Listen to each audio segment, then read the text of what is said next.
পঞ্চম অধ্যায়ের এই মাস্টার ব্লাস্টার রেজাল্ট করার জন্য তোমাকে এই ধাপগুলা অনুসরণ করতে হবে। প্রিয় নবম দশম শ্রেণী জীববিজ্ঞানের শিক্ষার্থীরা, তোমাদের মাত্র কিছুদিন পরেই প্রিটেস্ট পরীক্ষা। আশা করি তোমাদের সেটির প্রস্তুতি খুব জোরে সোরেই নিচ্ছ। তো চলো, তোমাদের আজকে আমি যদি বলি মাত্র 3টি টাইপ যদি তুমি পড়তে পারো, তাহলে কিন্তু তোমাদের পঞ্চম চ্যাপ্টার যেটি রয়েছে খাদ্য পুষ্টি পরিপাক, সেটা কিন্তু তোমার একদম কমপ্লিট হয়ে যাবে। তাহলে তো মুখের কথায় বিশ্বাস না করে চলো দেখি যে কিভাবে 3টি টাইপ যদি তুমি পড়ো তাহলে এই পঞ্চম চ্যাপ্টারটি থেকে তুমি কমন পাবে। ধরো টাইপ 1-এর ভেতরে তোমাকে যখন দিচ্ছি যেই কোশ্চেনগুলা, এগুলা কিন্তু খুব গুরুত্বপূর্ণ। আমি কিন্তু তোমাকে ডিরেক্ট কোশ্চেন দিচ্ছি যেই জিনিসগুলা আসার চান্স সবচেয়ে বেশি এবং বিগত পরীক্ষাগুলোতে অনেক অনেক বেশি এসেছে, তোমাকে সেগুলোই কিন্তু আমি ধরিয়ে দিচ্ছি। প্রথমত যেই জিনিসটি এখানে গুরুত্বপূর্ণ সেটি হচ্ছে ম্যাক্রো এবং মাইক্রোর ভিতরে পার্থক্য। কি কি? ম্যাক্রো এবং মাইক্রো, এই দুইটি সম্পর্কে তোমার বিস্তারিত জানতে হবে, ঠিক আছে? ম্যাক্রো এবং মাইক্রো। তারপরে তোমার কি অভাবজনিত লক্ষণ সম্পর্কে তোমার ধারণা থাকতে হবে। কি? অভাবজনিত লক্ষণ। এর ভেতরে যেই জিনিসগুলা গুরুত্বপূর্ণ সেটা হচ্ছে নাইট্রোজেন, ফসফরাস, তারপরে তোমার হচ্ছে আর আছে হচ্ছে এইটা আর এইটা, এইগুলা, ঠিক আছে? NPK, CAB. তারপরে যেটি রয়েছে সেটি হচ্ছে আমিষ, শর্করা, ভিটামিন। আমিষ, শর্করা, আমিষ, শর্করা, ভিটামিন আর স্নেহ, এই প্রত্যেকটির সাথে প্রত্যেকটির কি পার্থক্য, প্রত্যেকটির সাথে প্রত্যেকটির পার্থক্য। তাহলে এই তো তুমি যদি দেখো যে টাইপ 1-এর ভেতরে প্রথমে আমি তোমাকে বললাম ম্যাক্রো এবং মাইক্রো সম্পর্কে জানতে, ঠিক আছে? তারপরে বললাম অভাবজনিত লক্ষণের ভেতরে তোমাকে দিয়েছি হচ্ছে 5টা। তার পরবর্তীতে আমি যদি তোমাকে বলি আরেকটি কোশ্চেন যেটি অনেকবার আসে, সেটি হচ্ছে কি রাফেজ কি। এটা খ নাম্বারের জন্য, এটা তোমাকে দিয়েই দিলাম কত নাম্বারের জন্য? খ নাম্বারের জন্য। 5 নাম্বারে যদি বলি আদর্শ খাদ্য পিরামিড, আদর্শ আদর্শ খাদ্য পিরামিড, পিরামিড কি? তাহলে তুমি কয়টা প্রশ্ন পাইলা? 5টা প্রশ্ন কিন্তু পেয়ে গেলা। আদর্শ খাদ্য পিরামিডও কিন্তু এখানে অন্তর্ভুক্ত। এবং এখান থেকে যে জিনিসটা গুরুত্বপূর্ণ সেটি হচ্ছে কি বলতো? সুষম খাদ্যগুলোর তালিকা, মানে সুষম খাদ্য কি, এই রিলেটেড কোশ্চেনগুলো। তার মানে তুমি প্রথম টপিক থেকে, প্রথম টাইপ থেকে তুমি মাত্র এই 6টি প্রশ্ন যদি পড়তে পারো প্রথম টাইপ থেকে, তাহলে অর্ধেক কিন্তু তোমার এই চ্যাপ্টার শেষ। তোমাকে যদি এই টাইপ 3টার আদলে বলি এটাকে 3 পার্টে ভাগ করা যায়, তো এইগুলা পড়তে পারলে তোমার টাইপ 1 কি খতম। তারপরে টাইপ, আচ্ছা, তারপরে টাইপ 2 এর ভেতরে তোমাকে যদি নিয়ে যায় তাহলে প্রথম যেটি আসবে সেটি হচ্ছে বিএমআই আর বিএমআর এর ম্যাথ, ঠিক আছে? এইটার যে অঙ্কগুলো আছে সেটি করবা। তাহলে তোমার ইনশাল্লাহ এইখান থেকে একটা গ কমন পাবা। কি কমন পাবা? গ কমন পাবা, ঠিক আছে?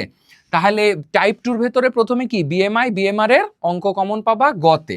তারপরে যদি বলি 2 নাম্বার জিনিস যেটা, সেটা এখান থেকে যেটি গুরুত্বপূর্ণ সেটি হচ্ছে আমাদের পরিপাকতন্ত্র। আমাদের কি এখন পরিপাকের কি প্রত্যেকটা পড়বা? অবশ্যই পড়বা, কিন্তু গুরুত্বপূর্ণ কোনগুলা। তার ভেতরে তুমি পড়বা দাঁত। কি পড়বা? দাঁত। তারপরে পড়বা হচ্ছে ক্ষুদ্রান্ত,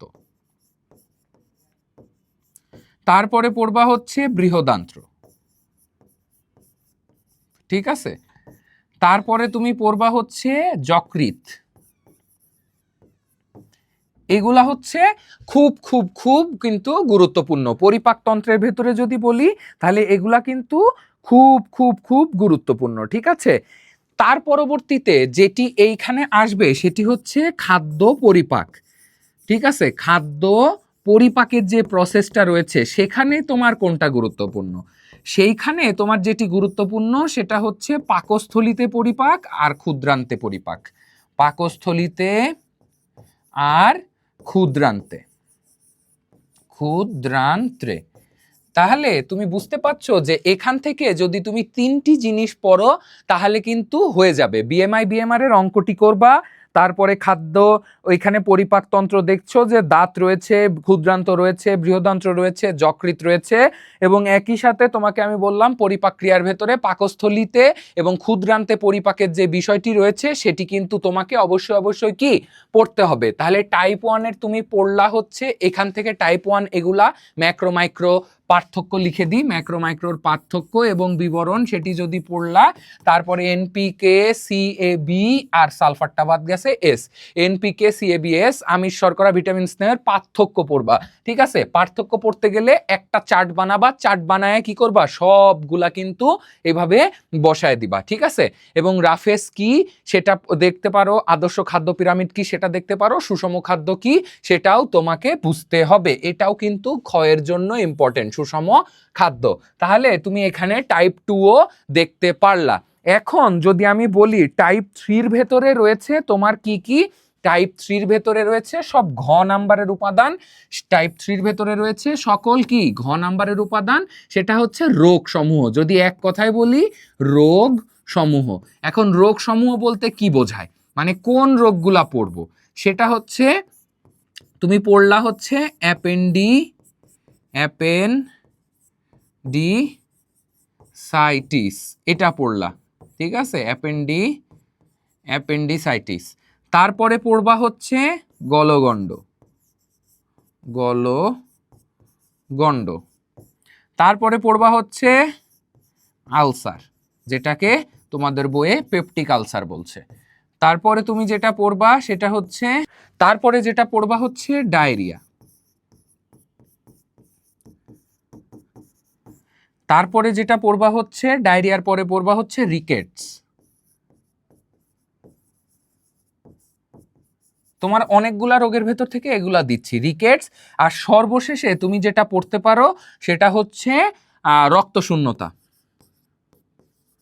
রক্ত শূন্যতা।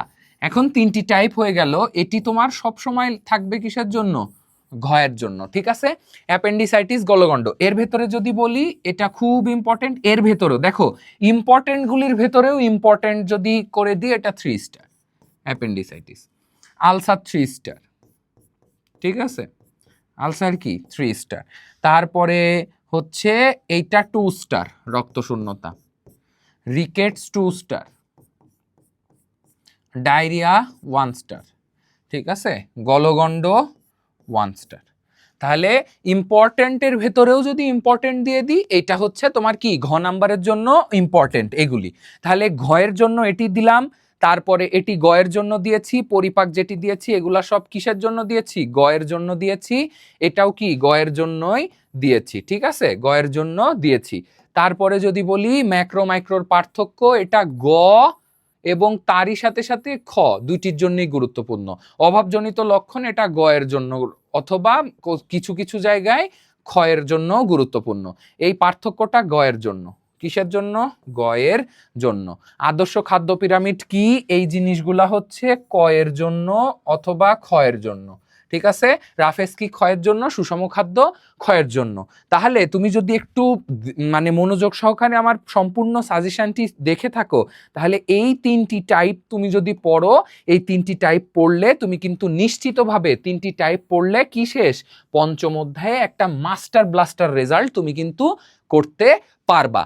পঞ্চম অধ্যায়ের এই মাস্টার ব্লাস্টার রেজাল্ট করার জন্য তোমাকে এই ধাপগুলা অনুসরণ করতে হবে। আমরা কিন্তু আমাদের কোর্সে ঠিক এভাবেই স্টুডেন্টদেরকে পড়িয়ে থাকি। তো তুমিও যদি এইভাবে তোমার কোর্সটি শেষ করতে চাও তাহলে কিন্তু আমাদের কোর্সে এনরোল হতে পারো।